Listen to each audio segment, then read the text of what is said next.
देखो डाउट सुनिए, का डाउट क्या है। एबीसी 3 पार्टनर्स है फर्म के अंदर। ए और बी ये दो पार्टनर किसी काम से, फर्म के काम से बाहर जाते हैं और फर्म में अकेला सी पार्टनर। फर्म में रखे हुए हैं 1 लाख रुपए। कुछ फर्म में कैश रखना पड़ता बिजनेस ट्रांजैक्शंस के लिए।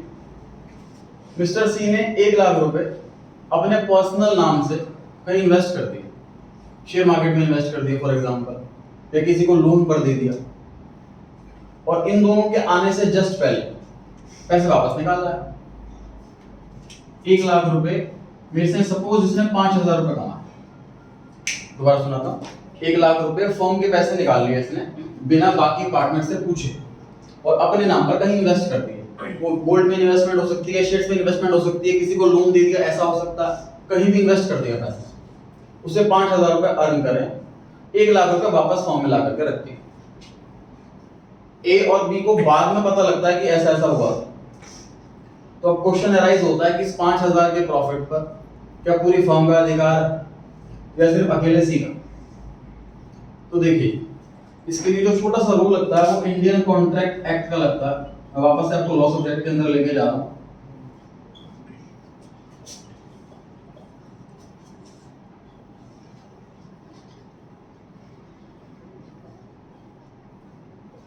अनजस्ट अनरिचमेंट।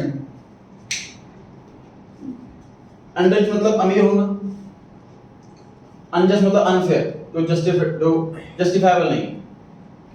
तो किसी और के पैसे पर हम अमीर नहीं हो सकते, लॉ का कहना ये, जिसका पैसा उसकी अर्थ। तो जो सी है उसे 5,000 रुपए फर्म को लौटाने पड़े। इसका सॉल्यूशन ये निकला। समझ आ गई बात। एक दो क्वेश्चन ऐसे दे रखे हैं थ्योरी में जो कि लॉ सब्जेक्ट के रिलेटेड है, बट क्योंकि पार्टनरशिप से रिलेटेड है इसलिए हमें दे रखे हैं क्वेश्चन थ्योरी में। ठीक, बाकी अकाउंट्स के कोई लिंक नहीं। एग्जांपल नंबर 2, सर 5,000 रुपए का लॉस हो गया।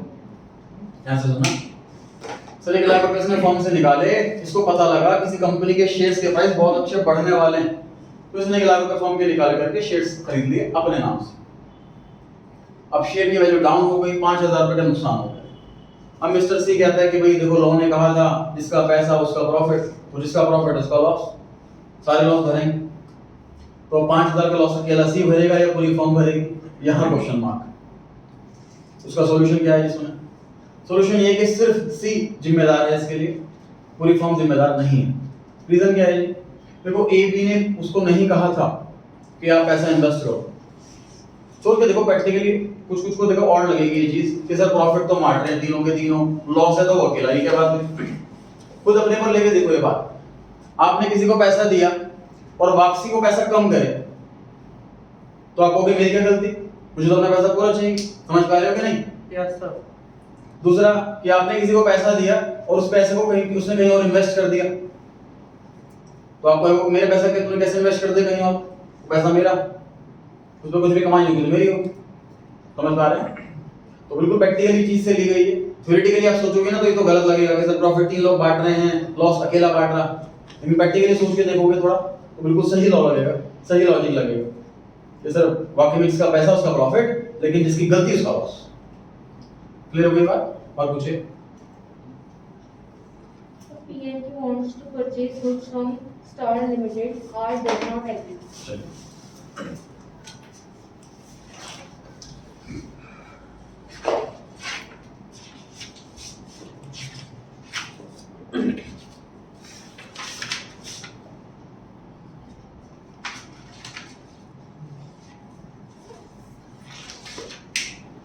सर प्रोप्राइटरशिप फर्म में एक ही ओनर है, सारे डिसीजन वही लेगा, चाहे छोटे से छोटा डिसीजन हो चाहे बड़े से बड़ा डिसीजन हो। करेक्ट?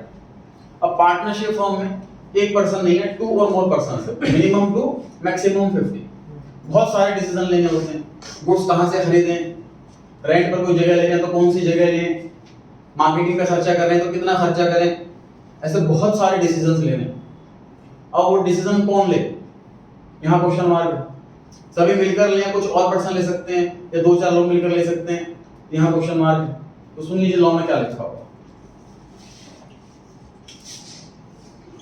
लॉ में लिखा हुआ है कि भाई अपना अपना एग्रीमेंट बना लो, किसके पास क्या पावर रहेगी। फॉर एग्जांपल हम तीनों मिलकर पार्टनरशिप कर रहे हैं, हमने लिख दिया कि मार्केटिंग का काम तुम देखोगे, कितना खर्चा करना है, किसको अपॉइंट करना है वगैरह वगैरह। फाइनेंस का काम तुम देखोगे, लोन कहां से लाना है, पैसा कहां लगाना है, ये सब तुम देखोगे। मैं एडमिनिस्ट्रेशन देखूंगा, मैनेजमेंट देखूंगा, ऑफिस में ड्यूटी मैं दूंगा, एम्प्लॉइज यहां पर मैं रखूंगा, ये मेरा काम रहेगा। या तो आपस में ड्यूटी बांध लो, किसके पास क्या पावर रहेगी ये लिख लो, तो वैसे ही फॉलो होगा।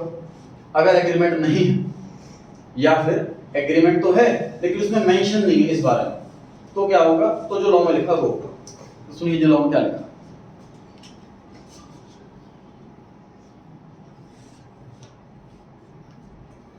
टोटल डिसीजन की कैटेगरी बना रखी है। लॉ कहता है डिसीजन दो टाइप के होते हैं, छोटे डिसीजन और बड़े डिसीजन। ठीक, लॉ कहता है कि छोटे डिसीजन कोई भी पार्टनर ले सकता है। फॉर एग्जांपल देता हूं, छोटे डिसीजन का गुड्स खरीदना डेली बेस पे खरीदा जाता है, ये छोटा डिसीजन है। हम 50 पार्टनर हैं, मुझे ये अच्छे गुड्स लगे, मैं गुड्स खरीद करके ले आया, तो ला सकता हूं पूरी पावर। जो बड़े डिसीजन है, बड़े डिसीजन में हर एक पार्टनर की एक्सेप्टेंस चाहिए, रजामंदी चाहिए। मान लीजिए 50 में से 49 पार्टनर कहते हैं कि ब्रांच खोल लो, एक पार्टनर कहता है नहीं खोलनी, तो नहीं खोल पाएगी ब्रांच। ठीक, अच्छा सर हमें कैसे पता रहेगा कौन सा बड़ा डिसीजन कौन सा छोटा डिसीजन। तो पार्टनरशिप एक्ट 1932 के अंदर टोटल 8 टाइप्स के डिसीजन लिखे हुए हैं। लॉ की आइज में वही बड़े डिसीजन, लॉ की आइज में वही 8 डिसीजन बड़े डिसीजन है, उसके अलावा सारे डिसीजन छोटे डिसीजन। और वो लिस्ट हमारे कोर्स के अंदर नहीं है, हमें याद नहीं करनी, लॉ सब्जेक्ट का पार्ट है। ठीक, एक एग्जांपल देता हूं छोटे मोटे। न्यू पार्टनर एडमिट करना, किसी नए पार्टनर को हम अपने फर्म में लाना चाह रहे हैं, तो लॉ की आइज में ये एक बड़ा डिसीजन है। तो बड़ा डिसीजन है तो सारे पार्टनर एग्री होंगे तभी उसको एडमिट किया जा सकता है, वरना नहीं किया जा सकता। ठीक, छोटे डिसीजन का एग्जांपल दे चुका हूं मैं, गुड्स खरीदना, कोई भी एक पार्टनर कहीं से गुड्स खरीदना चाहे खरीद सकता है। ठीक, तो ये डाउट उनका ये था कि सर गुड्स खरीदना चाहता है एक पार्टनर, बाकी सारे पार्टनर्स मना कर रहे हैं, तो गुड्स खरीद सकता है या नहीं खरीद सकता, बताइए। खरीद सकता है। और पूछिए।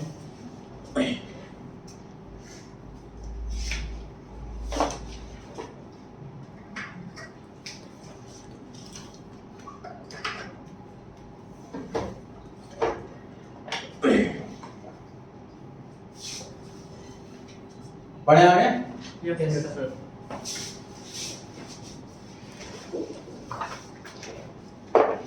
यहां से देखिए मेरी बोर्ड पर, पार्टनर को दी जाने वाली हर एक चीज एप्रोप्रिएशन होती है।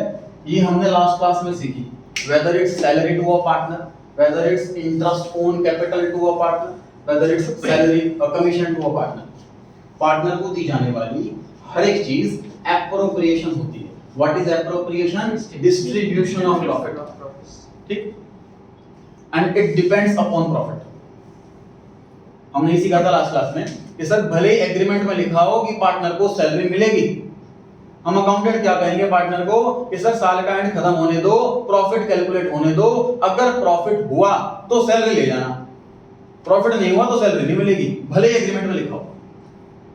क्योंकि एप्रोप्रिएशन का मतलब होता है डिस्ट्रीब्यूशन ऑफ प्रॉफिट, प्रॉफिट का बंटवारा। प्रॉफिट तो होना चाहिए बंटवारे के लिए, प्रॉफिट ही नहीं है तो बंटवारा नहीं होगा। क्लियर हो गई बात? आज मैं आपको सिखा रहा हूं कि दो चीजें ऐसी हैं जो पार्टनर को दी जाती हैं बट फिर भी वो एप्रोप्रिएशन नहीं है। मतलब उसके लिए प्रॉफिट की कैलकुलेशन का वेट नहीं करना, पार्टनर को दे देना। प्रॉफिट की कैलकुलेशन का वेट नहीं करना, पार्टनर को दे देना।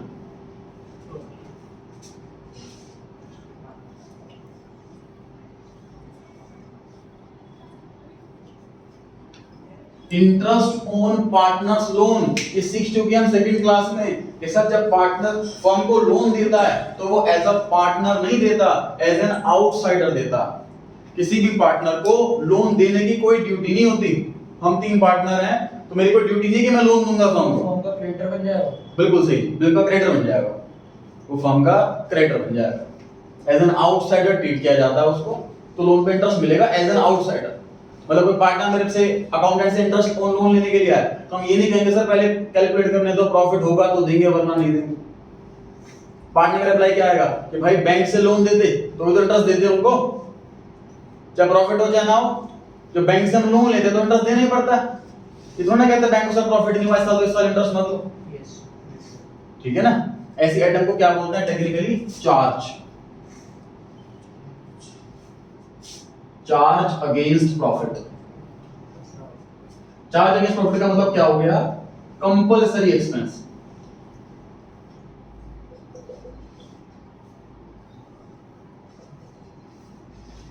irrespective of profit oblique loss।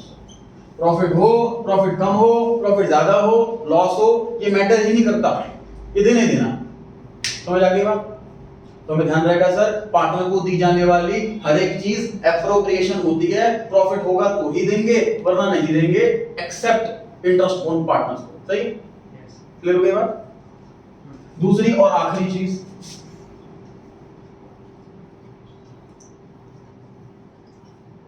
Rent to a partner. Example सुनिए, हम 3 पार्टनर्स हैं, कोई प्रॉपर्टी वगैरह ढूंढ रहे हैं ब्रांच खोलने के लिए रेंट पर, कोई अच्छी जगह मिली नहीं, तो मैंने सजेशन दिया कि मेरी एक पर्सनल प्रॉपर्टी रखी हुई है, वो रेंट पर ले लो। भाई किसी और को रेंट देते, मुझे रेंट दे देना। बाकी सारे पार्टनर एग्री हो गए, वो प्रॉपर्टी को हमने ब्रांच खोली। अब हर महीने मैं रेंट ले लूंगा उसका एज एन आउटसाइडर बनकर। समझ पा रहे हैं? क्योंकि किसी पार्टनर की ड्यूटी नहीं है कि अपनी प्रॉपर्टी, पर्सनल प्रॉपर्टी वो रेंट पर दे, ड्यूटी नहीं है। एज एन आउटसाइडर उसने अपनी प्रॉपर्टी रेंट पर दी, एज अ लैंडलॉर्ड उसने अपनी प्रॉपर्टी रेंट पर दी। तो पार्टनर को रेंट जो है वो देना ही होगा, चाहे प्रॉफिट हो चाहे लॉस हो, irrespective of profit, it is also a charge against profit. केवल ये 2 ही आइटम ऐसी हैं जो पार्टनर को दी। कल क्वेश्चन आता है 1 मार्क में, नोट्स के अंदर मिल जाएगा अगर क्वेश्चन 1 मार्क का। 1 मार्क में क्वेश्चन आता है कि ऐसी आइटम्स का नाम बताओ जो पार्टनर को दी जाती हैं irrespective of profit. Name any 2 items which are charged against profit and given to partner. Interest on partner's loan and rent to a partner. Clear हो गई ये बात?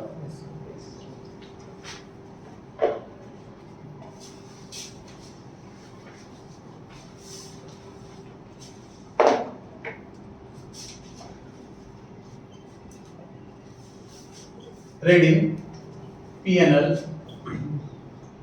P&L appropriation और बैलेंस शीट। पार्टनरशिप फॉर्म में अगर हम accountant की job कर रहे हैं तो टोटल ये 4 चीजें बनानी है। 12th क्लास के कोर्स में सिर्फ एक चीज है, P&L appropriation। लेकिन जो 2 आइटम मैंने सुना, यहाँ पर तो सिर्फ एप्रोप्रिएशन लिखी जाएंगी, लेकिन 2 आइटम जो मैंने अभी अभी लिखी, 2 एप्रोप्रिएशन तो नहीं है, तो यहाँ पर तो नहीं आएंगी वो। तो सर या तो यहाँ पर आएंगी या फिर यहाँ पर आएंगी, करेक्ट? क्योंकि एक्सपेंस है। इंटरेस्ट ऑन पार्टनर्स लोन और rent to a partner is an expense. तो या तो ट्रेडिंग में आएगा या पीएनएल में आएगा, बैलेंस शीट में तो पक्का नहीं आएगा। अब सर ट्रेडिंग में आएगा कि पीएनएल में आएगा? तो आपको पता है अच्छे से कि डायरेक्ट एक्सपेंस ट्रेडिंग में आता है, इनडायरेक्ट एक्सपेंस पीएनएल में आता है। Interest on loan indirect expense है, रेंट इनडायरेक्ट एक्सपेंस है, ठीक है? तो दोनों आइटम पीएनएल में है। तो पीएनएल में से सिर्फ इतना पोर्शन हमारे कोर्स में है जितना अमाउंट हमें पार्टनर को देना पड़ सकता है। जैसे कि इंटरेस्ट ऑन पार्टनर्स लोन और रेंट टू अ पार्टनर, इतना पोर्शन हमारे कोर्स के अंदर है पीएनएल का। बाकी पीएनएल हमारे कोर्स के अंदर नहीं है। एप्रोप्रिएशन पूरा A to Z, ठीक? अच्छा, थोड़ी एंट्रीज की बात कर लेते हैं। तो नॉर्मली हम इंटरेस्ट ऑन लोन जब देते हैं तो ये एंट्री पास करते हैं, interest on loan account debit to cash, interest expense increase debit, cash asset decrease credit. सही? जितने भी एक्सपेंस होते हैं साल के एंड में हम वो पीएनएल अकाउंट में ट्रांसफर कर देते हैं। तो सर ये एंट्री हो गई PNL account debit to interest on loan, correct? Combined entry क्या बनी?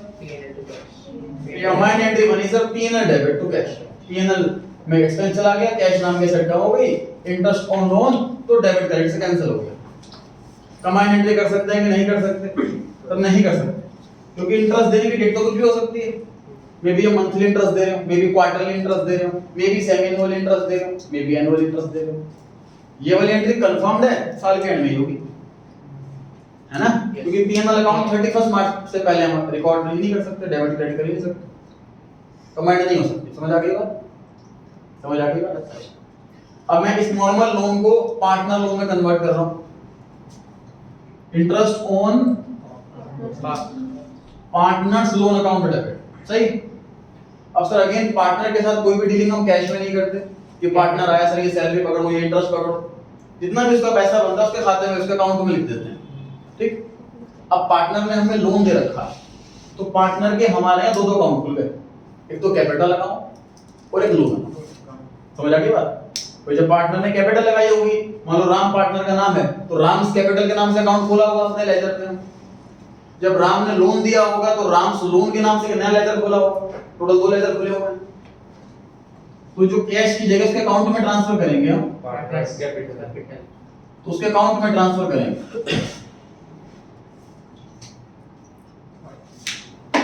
अब देखिए कैपिटल वर्ड नहीं, पार्टनर्स लोन अकाउंट। जो मैंने अभी बात बोली कि हमारे पार्टनर के यहाँ दो दो अकाउंट खुले हुए हैं, एक तो कैपिटल अकाउंट और एक लोन अकाउंट, करेक्ट। अब मैं यहाँ पर कैपिटल अकाउंट लिख दूंगा ना, पता क्या होगा? तो कुछ ध्यान समझना इस बात को कि हमारी ड्यूटी ये होती है कि कभी भी कोई दो चीजें मिक्स नहीं करनी, कभी भी कोई दो चीजें मिक्स नहीं करनी।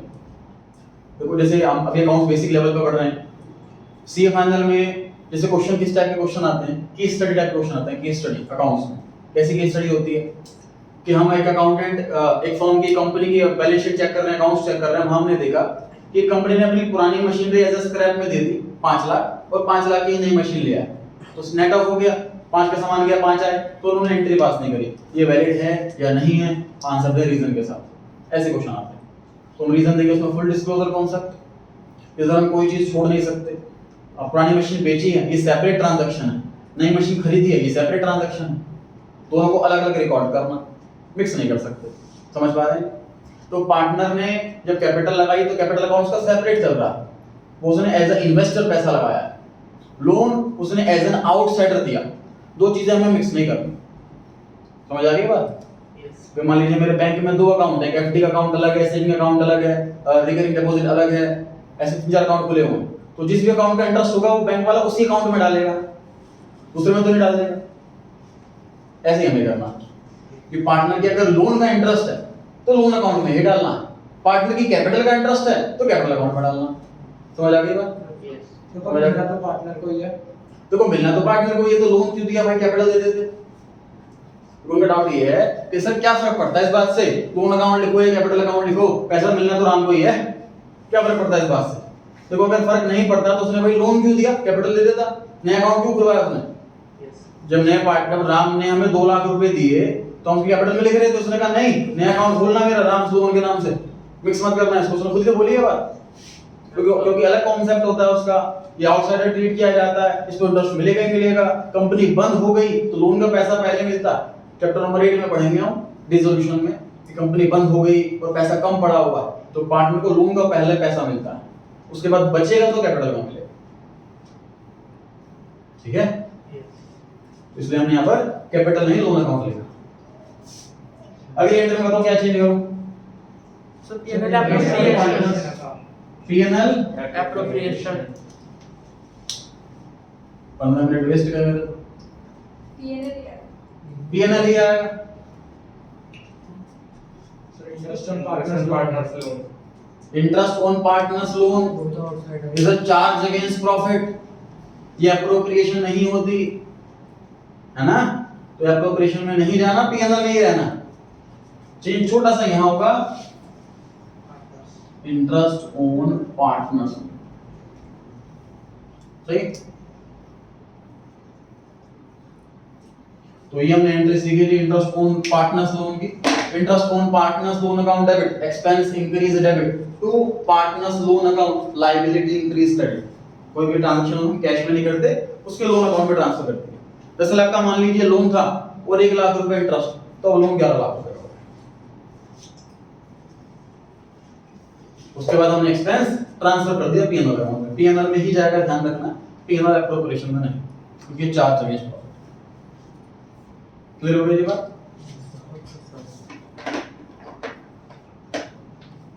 हाँ जी। सर ऐसा हो सकता है कोई पार्टनर ने लोन कैपिटल के हिसाब से मतलब अपनी कैपिटल के साथ में दे दिया एडिशनल कैपिटल के हिसाब से लोन, और बाद में उसको लोन अकाउंट में मतलब कराना चाहते हैं आपने, ऐसा हो सकता है? मैं बताता हूँ।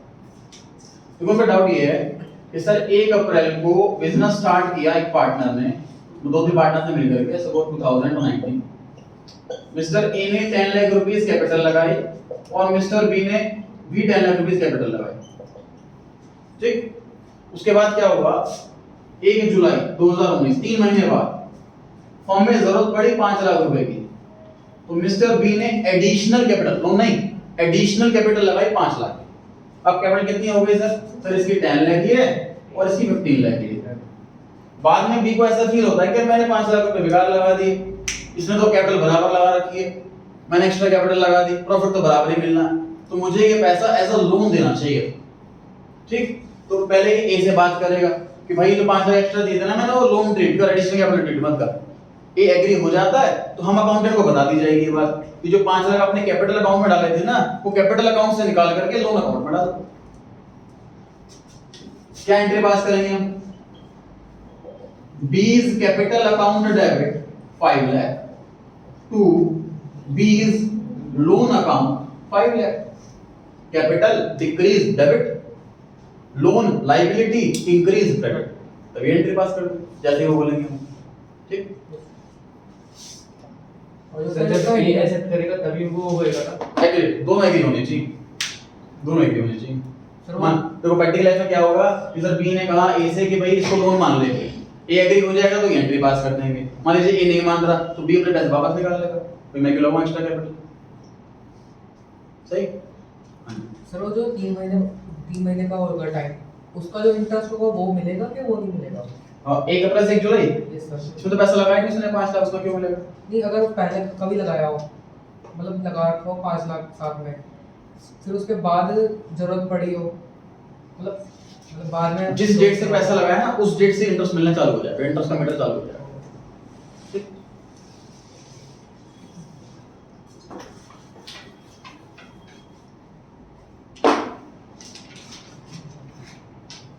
वापस आते हैं बेसिक एंट्री पर, रेंट पे करते हैं हम, rent account debit to cash account.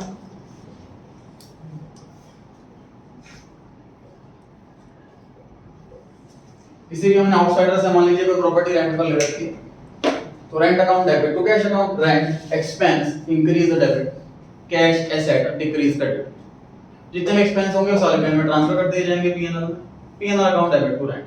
Rent in general monthly pay किया जाता है, प्रैक्टिकल लाइफ में ये वाली एंट्री 12 टाइम्स होगी और ये वाली एंट्री एक ही बार होगी, सही। फॉर एग्जांपल 10,000 रुपए महीने का रेंट है तो 10,000 रुपए से एंट्री 12 बार होगी और पूरे साल के एंड में टोटल रेंट पीएनएल में ट्रांसफर कर दिया जाएगा, सही। अब वो प्रॉपर्टी सर हमने किसी पार्टनर से ले रखी तो उस केस में क्या होगा? रेंट की जगह रेंट टू पार्टनर ऐसा नाम लिख सकते हैं, या फिर सिर्फ रेंट अकाउंट भी लिख सकते हैं। देखो पता क्या होगा प्रैक्टिकल लाइफ, मान लीजिए हमने 3-4 प्रॉपर्टी ले रखी है रेंट पर, कुछ आउटसाइडर से ले रखी है, कुछ पार्टनर से ले रखी है, तो अब तो हम अलग अलग नाम लिखेंगे कि राम्स रेंट, शाम्स रेंट, ऐसे। अगर हमने एक ही प्रॉपर्टी ले रखी है पार्टनर से तो रेंट अकाउंट लिखेंगे, मिक्स नहीं होगा ना, सिंपल सी बात है। देखो मिक्स कब होगा? जब 2-3 चीजें होंगी। तो फॉर एग्जांपल मैं आप लोगों का नाम फीड करता हूं अपने ऐप में, अपनी नोटबुक में, तो जनरली मैं सरनेम नहीं लिखता, नेम लिखता हूं, लेकिन जहां 2-3 बच्चों का ना सेम नेम हो जाता है वहां मैं सरनेम भी पूछता हूं, फिर सरनेम से नोट करता हूं साथ में, क्योंकि दो अकाउंट मिक्स ना हो। ये सेम कॉन्सेप्ट है। 3-4 प्रॉपर्टियां होंगी तो राम्स पार्ट रेंट, शाम्स रेंट ऐसे लिखा जाएगा। एक ही प्रॉपर्टी होगी तो रेंट अकाउंट लिखा जाएगा। अब क्वेश्चन में तो हमें ये बात लिखी नहीं होगी कि 3-4 प्रॉपर्टियां हैं, तो आपकी इच्छा रेंट अकाउंट लिखो या राम्स रेंट अकाउंट लिखो, ठीक है। अच्छे जी, और यहाँ पर क्या चेंज होगा? पीएनएल की जगह क्या आएगा? पीएनएल ही रहेगा, क्योंकि चार्ज अगेंस्ट प्रॉफिट, ये दो ही आइटम तो हैं जो पार्टनर को दी जाती हैं और चार्ज अगेंस्ट प्रॉफिट है, पीएनएल में ही रहेगी। चाहे आप देखो, आप ये चीज क्लियर करो कि सर जैसे आउटसाइडर को ट्रीट करते हैं वैसे इनका ट्रीट करो, उनका भी पीएनएल में जाता है, इनका भी पीएनएल में जा रहा है। रेंट और इंटरेस्ट कौन बिल्कुल एज एन आउटसाइडर ट्रीट कर रहे हैं, चाहे प्रॉफिट हो ना हो देंगे। बस यहाँ रेंट दो पार्ट और ऐड कर रहे हैं। क्लियर हो गई ये बात? अच्छा, अभी इस एंट्री की मुझे पोस्टिंग करवाई है इस अकाउंट में, इस जनरल एंट्री की पोस्टिंग करवाई है मुझसे इसमें। सर इस वाली एंट्री में तो कहीं पर भी पीएनएल नहीं लिखा होगा, तो इसकी पोस्टिंग तो यहां नहीं होगी। इस वाली एंट्री में पीएनएल लिखा हुआ है, पीएनएल डेबिट में लिखा हुआ है, तो पक्की बात है पोस्टिंग डेबिट साइड में होगी, यहां पर होगी। ठीक है, डेबिट साइड के पर्टिकुलर्स में क्रेडिट साइड आती है। क्रेडिट साइड में लिखा हुआ है इंटरेस्ट ऑन पार्टनर्स लोन। सही, मैं बताते हैं इन दो एंट्री की पोस्टिंग करवाई है पीएनएल में। तो पहले वाली एंट्री में तो पीएनएल लिखा ही नहीं है, इसकी पोस्टिंग तो नहीं होगी यहां पर। इस वाली एंट्री में पीएनएल है, पीएनएल डेबिट साइड में है, तो पोस्टिंग डेबिट साइड में होगी। डेबिट साइड के पर्टिकुलर्स में क्रेडिट साइड आती है, और क्रेडिट साइड में लिखा हुआ है rent to a partner.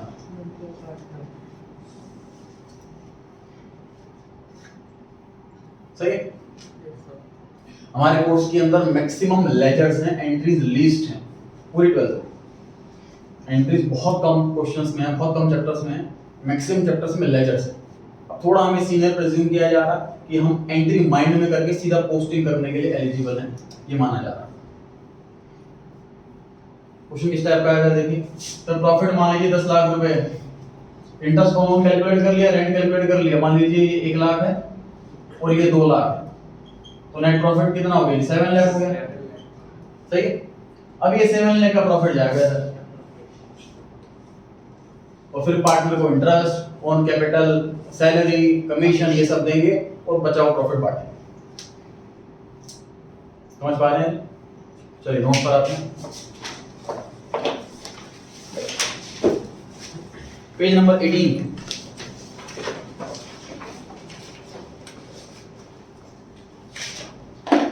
Page number 18।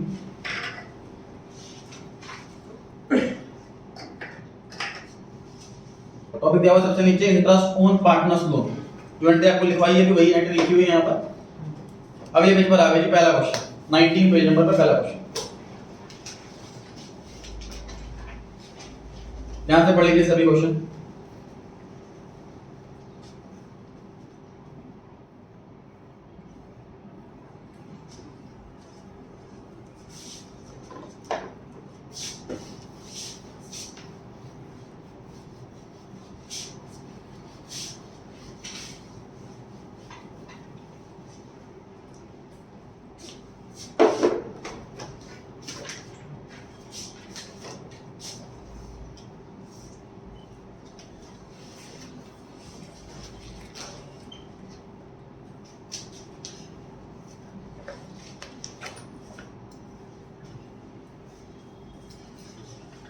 देखिए जी लास्ट लाइन में वर्ड लिखा हुआ है शो, अंडरलाइन करें उसको, अंडरलाइन करें शो। देखो जब भी क्वेश्चन, ऐसे बहुत क्वेश्चन होंगे, लगभग एक क्वेश्चन एग्जाम में ऐसा आ जाता है जिसमें स्टूडेंट से कुछ और मांगा गया बट आंसर कुछ और देकर के आ गया। शो का मतलब आपको रिप्रेजेंट करके दिखाना है इस चीज को, इसका मतलब अकाउंट बनाना। इस शो एक वर्ड के अंदर क्वेश्चन ने बोल दिया कि prepare the PNL and PNL appropriation account, इतनी लंबी सी लाइन इसने एक वर्ड में लिखी शो। केवल उसने ऐसे लिखा होगा कैलकुलेट, उसमें हमें अकाउंट नहीं बनाना, सिर्फ कैलकुलेशन करके बतानी है जिस चीज की कैलकुलेशन मांगी, उसमें अकाउंट रिक्वायर्ड नहीं होगा। समझ आ गई ये बात? क्वेश्चन बड़ा ध्यान से अलर्ट होकर के पढ़ेंगे क्वेश्चन में करना क्या। दो पार्टनर हैं जी ए और बी, और इनकी कैपिटल सॉरी इनकी प्रॉफिट शेयरिंग रेशियो है 2:3।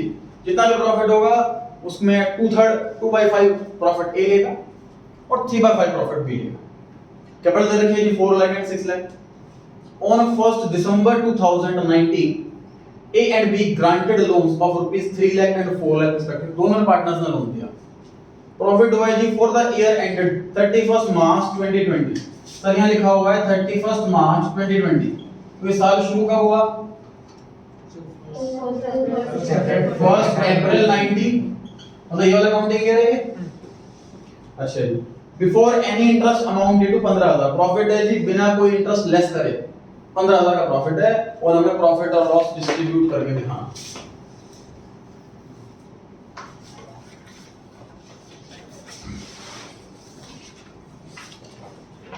साथ फॉर्मेट बनाएंगे जी, स्टार्टिंग के क्वेश्चन है, प्रेजेंटेशन का पूरा ध्यान रखेंगे।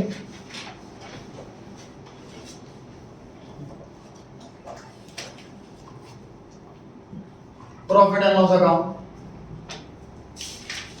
For the year ending 31st March 2020। Debit side थोड़ी बड़ी बनाए, क्रेडिट साइड थोड़ी छोटी बनाए,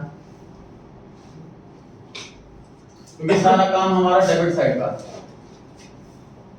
क्रेडिट साइड तो खाली पड़ी रहेगी। टॉप कॉर्नर्स पे डेबिट क्रेडिट, पर्टिकुलर अमाउंट 2 बार,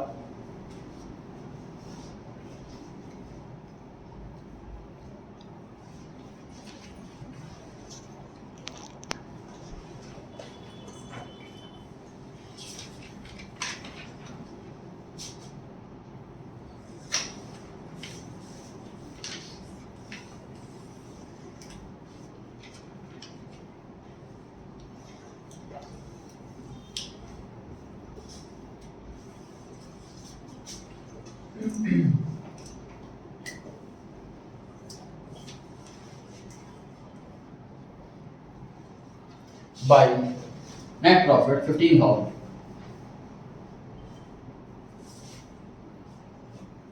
डिस्कस करेंगे, बहुत टाइम लगाएंगे इस पर।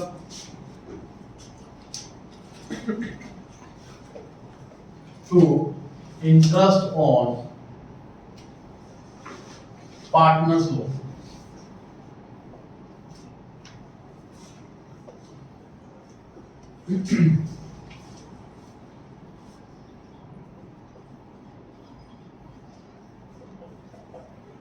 Three lakh and 4 lakh. Sir लेकिन क्वेश्चन में इंटरेस्ट का रेट तो दे नहीं रखा, तो बताओ प्रिंटिंग मिस्टेक है क्या ये? नहीं सर 6%। 6%। सर एग्रीमेंट नहीं है, इसका मतलब बीच क्वेश्चन के अंदर रेट नहीं दे रखा, इसका मतलब उन दोनों ने एग्रीमेंट नहीं करा कि लोन पे इंटरेस्ट कितना होना चाहिए। एग्रीमेंट नहीं है तो लॉ फॉलो होगा, लॉ में लिखा 6%।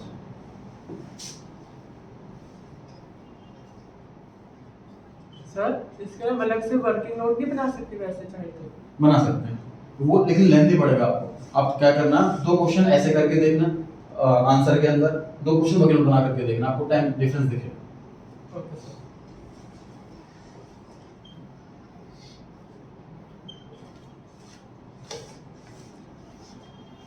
मिस्टेक ढूंढो। फुल ईयर के लिए लगा दिया आपने। बिल्कुल सही, मैंने इंटरेस्ट गलती से फुल ईयर का लगा दिया है, जबकि लोन कब दिया इन्होंने, ध्यान से पढ़ो, 1 दिसंबर को दी। ये बड़ी भयंकर मिस्टेक। इन जनरल अकाउंट्स में जब क्वेश्चन रीड करते हैं हम, तो सिर्फ न्यूमेरिकल फिगर्स पे फोकस रहता है। ये लोन दिया है, इंटरेस्ट रेट मुझे आता है, फटाफट सॉल्व कर दो। डेट भी बड़ा ध्यान से देखना, लोन दिया कब है, 1 दिसंबर को। अकाउंटिंग ईयर क्लोज कब हो रहा है, 31 मार्च को। तो लोन कितने महीने के लिए दिया, 4 मंथ। लोन सिर्फ 4 मंथ के लिए तो रहा, तो इंटरेस्ट भी 4 मंथ का ही देंगे।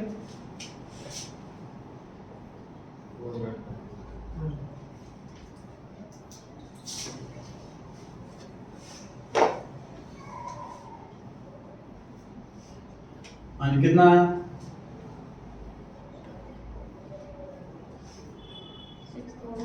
6,000।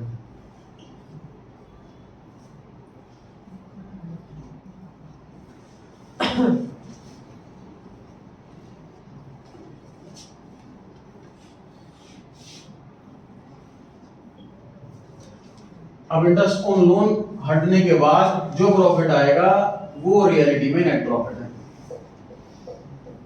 सर नेट प्रॉफिट है।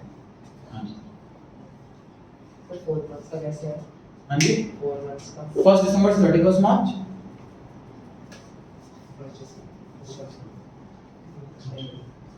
छोटी सी कंफ्यूजन देखें कि सर नेट प्रॉफिट आपने दोनों जगह लिखा हुआ, नेट प्रॉफिट 15,000 भी है, नेट प्रॉफिट 1,000 भी है। सर एक ही टर्म की 2 फिगर कैसे हो सकती है, एक ही टर्म की 2 फिगर कैसे हो सकती है, बताओ कहां करेक्ट करना चाहिए, क्या करना चाहिए? Net appropriation profit. Appropriation profit तो एप्रोप्रिएशन अकाउंट में ग्रॉस प्रॉफिट आएगा। ट्रांसफर नहीं। To PNL appropriation. ये कभी सुनते हैं। एक आंसर आया सर, यहाँ पर पीएनएल एप्रोप्रिएशन लिख दो, एप्रोप्रिएशन में वाला प्रॉफिट तो एप्रोप्रिएशन अकाउंट से आएगा। एक आंसर आया कि सर यहाँ पर ना ग्रॉस प्रॉफिट लिखना चाहिए आपको, क्योंकि P&L अकाउंट की स्टार्टिंग में ग्रॉस प्रॉफिट आता, लेकिन नहीं, क्यों ऐसा नहीं? क्वेश्चन कहता है कि जो 15,000 रुपए है ना, इसमें से सिर्फ इंटरेस्ट ऑन लोन माइनस नहीं हुआ, बाकी सारे एक्सपेंस माइनस हो चुके, वेदर डायरेक्ट और इनडायरेक्ट, सारी इनकम ऐड हो चुकी, वेदर डायरेक्ट और इनडायरेक्ट, तो इसलिए ग्रॉस प्रॉफिट बोलना तो गलत। ग्रॉस प्रॉफिट में तो सिर्फ डायरेक्ट एक्सपेंस माइनस हुए होते हैं, इनडायरेक्ट एकदम माइनस नहीं हुआ होता, ग्रॉस प्रॉफिट बोलना चाहिए गलत। तो देखिए इसका आंसर, ये नेट प्रॉफिट ही है, लेकिन बस इसमें से इंटरेस्ट माइनस नहीं हुआ, तो इस तरीके से हम इसको इंडिकेट करेंगे, रिप्रेजेंट करेंगे कि ये नेट प्रॉफिट है इंटरेस्ट से पहले वाला, और ये रियल नेट प्रॉफिट। समझ आ रही है बात? ये नेट प्रॉफिट है जस्ट इंटरेस्ट से पहले वाला, और ये रियल नेट प्रॉफिट। तो रियल नेट प्रॉफिट तो वही होगा जिसमें सारे एक्सपेंस माइनस हो जाए, वेदर इंटरेस्ट ऑन लोन। सही, इंटरेस्ट के बाद वाला प्रॉफिट है ये। हाँ, तो यहाँ पर आफ्टर इंटरेस्ट नहीं लिखेंगे क्योंकि तो आफ्टर एवरीथिंग है। समझ में नहीं आया, एक बार दोबारा। अच्छा, नेट प्रॉफिट यहाँ पर भी लिखा है सर, नेट प्रॉफिट यहाँ पर भी लिखा है। अब हमें इसको डिफरेंशिएट करना है, ये बताना है कि ये वाला प्रॉफिट अलग है, ये वाला प्रॉफिट अलग है। तो इस नेट प्रॉफिट का हमने नाम क्या दिया है? Net profit before interest. इस नेट प्रॉफिट में से सिर्फ इंटरेस्ट माइनस नहीं हुआ, बाकी नेट प्रॉफिट ये है, ठीक। और यहाँ पे सिर्फ नेट प्रॉफिट लिखा है, तो नेट प्रॉफिट कोई बोले इसका मतलब साइड एक्सपेंस माइनस हो गए होंगे ना। भी हमें कोई बोले कि ग्रॉस प्रॉफिट इतना, हमारे माइंड में क्लिक होगा कि इसमें से सारे डायरेक्ट एक्सपेंस माइनस हो गए। हमें कोई बोले हमारा नेट प्रॉफिट इतना, तो हम ये मानेंगे इसमें से सारे इनडायरेक्ट एक्सपेंस भी माइनस हो गए। तो यहाँ पर सिर्फ नेट प्रॉफिट नाम रहेगा क्योंकि इसमें से सारे इनडायरेक्ट एक्सपेंस माइनस हो चुके हैं। सही, क्लियर हो गई बात? पढ़े आगे? Yes sir. अभी आंसर कंप्लीट नहीं हुआ, अभी प्रॉफिट जाएगा P&L एप्रोप्रिएशन में। बनाए फॉर्मेट सेम फॉर्मेट रहेगा, बस प्रॉफिट एंड लॉस कीजिएगा, profit and loss appropriation account.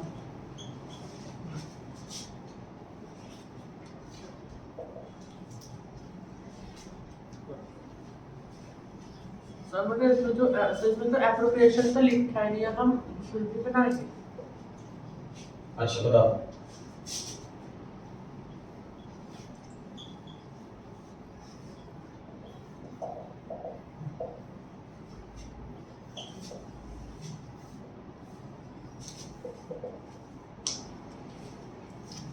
देखो उनका डाउट ये है कि सर क्वेश्चन में नहीं मांगा हुआ P&L एप्रोप्रिएशन, ये एक्स्ट्रा मेहनत क्यों करवा रहे हो, टाइम खराब क्यों हो रहा है?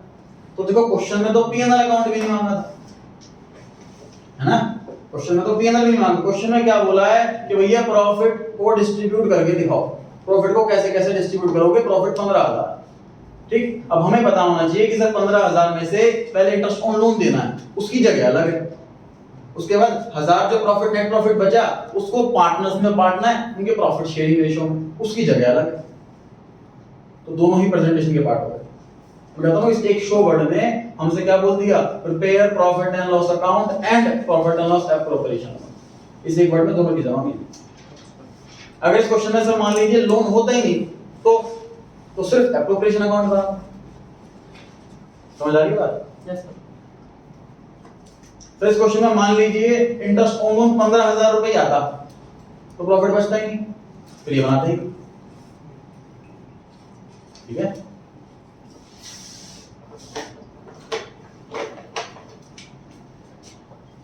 बाय नेट प्रॉफिट 1000, जैसे ग्रॉस प्रॉफिट ट्रेडिंग के डेबिट से P&L क्रेडिट में जाता था, उसी तरीके से नेट प्रॉफिट P&L के डेबिट से P&L एप्रोप्रिएशन के क्रेडिट में जाए। टू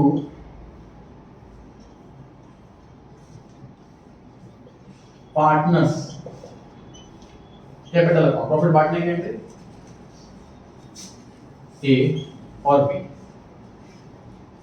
सर एग्रीमेंट अगर नहीं होता, रेशियो नहीं होती तो बराबर बराबर बांट देते 500 रुपए, लेकिन इनकी रेशियो दे रखी है 2:3, 2 और 3 का सम 5।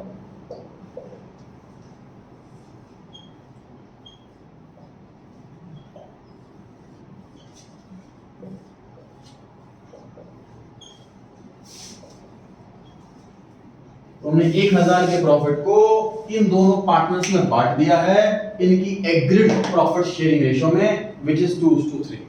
2/5 ए का और 3/5 बी का।